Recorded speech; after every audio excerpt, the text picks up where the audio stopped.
নমস্কার, আমি বন্দনা। আমার কিচেনে আপনাদের সবাইকে স্বাগত জানাই। আবার এসে হাজির হয়েছি পটলের একটি রেসিপি নিয়ে। আজ আমি তৈরি করব নিরামিষ তেল পটল। নিরামিষ তেল পটল তৈরি করার জন্য আমি এখানে বড় সাইজের পটল নিয়েছি। সবার প্রথমে আমি পটল খোসা ছাড়িয়ে একটা পটলকে মাঝখান থেকে চিড়ে নেব আর পরিষ্কার করে ধুয়ে নিয়ে ফিরে আসছি। খোসা ছাড়িয়ে নিয়েছি, অল্প খোসা রেখেছি। পটল আমি চিড়ে নিয়েছি আর পরিষ্কার করে ধুয়ে নিয়েছি। সবার প্রথমে আমি ম্যারিনেট করব। স্বাদ মতো লবণ, পরিমাণ মতো হলুদের গুঁড়ো, লবণ হলুদ দিয়ে পটল বেশ ভালো করে মেখে নেব। খুব সহজ একটা রান্না তেল পটল।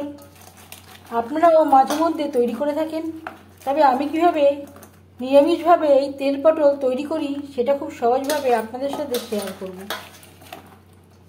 লবণ হলুদ মেখে নিয়েছি, তেল আমি গরম করে নেব।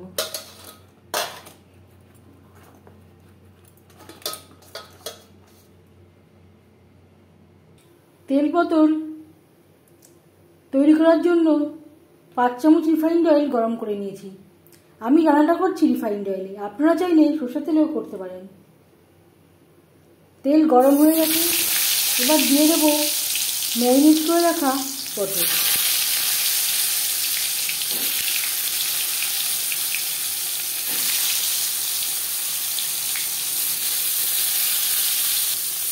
আপনারা চাইলে গোটা গোটাও পটল দিয়ে তেল পটল তৈরি করতে পারেন। আমি এখানে একটু হালকা করে ভেজে নেব।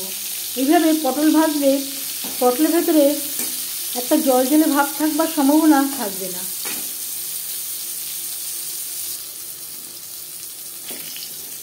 একটা সাইড ভাজা হয়ে গেলে অপর সাইডটা উল্টে দেব।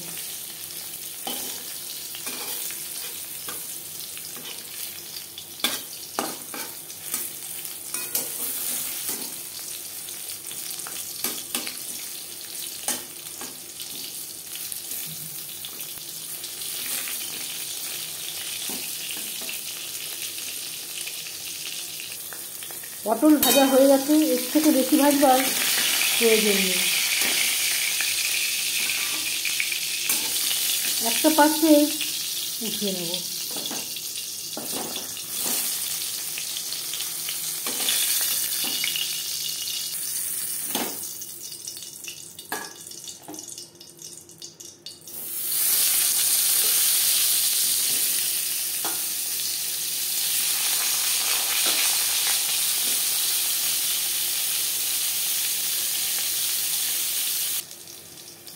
এই সময় আমি গ্যাসের ফ্লেমটাকে রেখেছি মিডিয়ামে।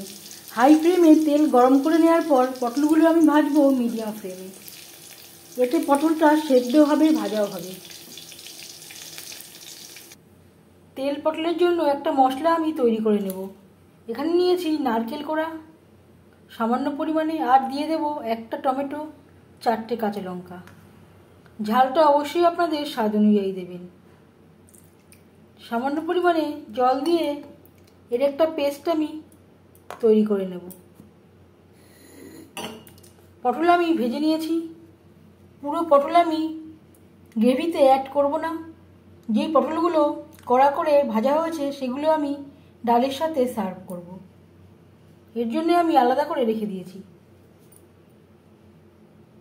পটল ভেজে নেওয়া কড়াইতে আবারও তেল দিয়েছি।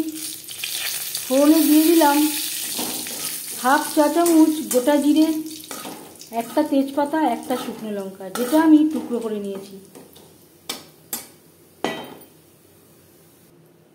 20-25 সেকেন্ড জিরে, শুকনো লঙ্কা, তেজপাতা ভেজে নেওয়ার পর দিয়ে দেবো মশলার পেস্ট, নারকেল, টমেটো, কাঁচা লঙ্কার পেস্ট।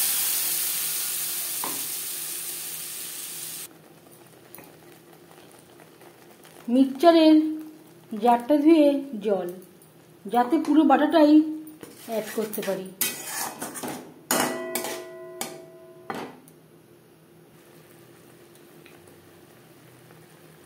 সামান্য পরিমাণে হলুদের গুঁড়ো,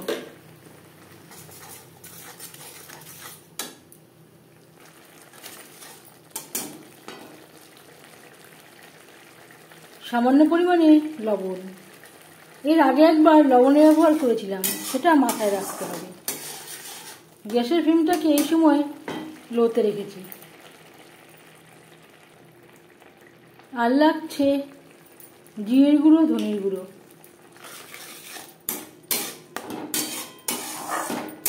এখানে আমি হাফ চামচ মতো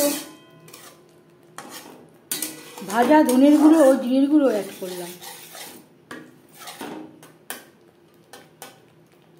নারকেল ছাড়াও তেল পটল তৈরি করতে পারেন, তবে যেহেতু নিরামিষ তেল পটল, একটু নারকেল ব্যবহার করলে স্বাদটা খুবই ভালো হবে। মিডিয়াম টু লো ফ্লেমে 5-6 মিনিট মশলা কষিয়ে নেওয়ার পর এবার দিয়ে দেব জল। যখন দেখবেন মশলা থেকে তেল ছাড়তে শুরু করে দিয়েছে, সেই পর্যায়ে বুঝে নিতে হবে মশলা কষানো হয়ে গেছে।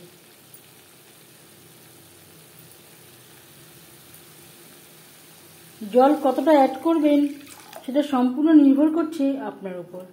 এখানে আমি একটু গা মাখা মাখা গ্রেভি রাখবো।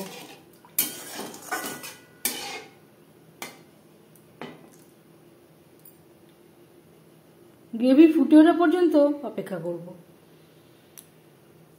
3-4 মিনিট গ্রেভি বেশ ভালো করে ফুটিয়ে নেওয়ার পর দিয়ে দেবো ভেজে রাখা পটল। পটল আমার ভাজার সময় প্রায় সেদ্ধ হয়ে গেছে। গ্রেভির সাথে পটল আরও 3-4 মিনিট রান্না করব।